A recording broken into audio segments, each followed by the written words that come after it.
বড় একটা মগ নিয়ে বসছে, কি খাইতেছে মগে? কনকনে শীতের ভিতরে হঠাৎ করে মাথা ব্যথা করতেছে।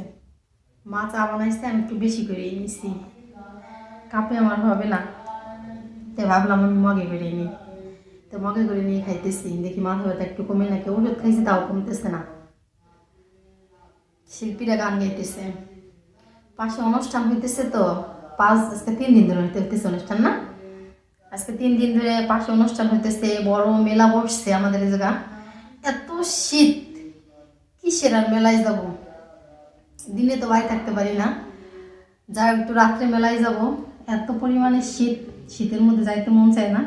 পাশের বাড়ি কাকি বলতেছে আমাকে যে মাকসুদা 2-1 দিন কি গেছিলি নাকি? আমি কাকি যে শীত, একবার লেপের তলে ঢুকলে আর বেরোতে মন চায় না। ঠিকই বলছো, প্রচণ্ড পরিমাণে শীত হয়। আর অনুষ্ঠান দেখে তো চারপাশে মানুষের সমাগম বেশি। এই জায়গাকে যেন গান গাইতেছে এসে।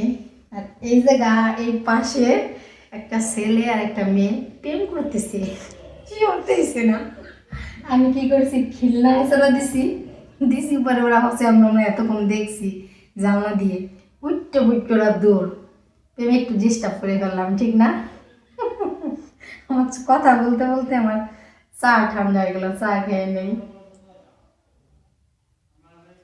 এই চা গরম ভাবটা যে সময় কপালে লাগে না, খুব ভালো লাগে। মানে এত পরিমাণে কপাল ব্যথা করতেছে।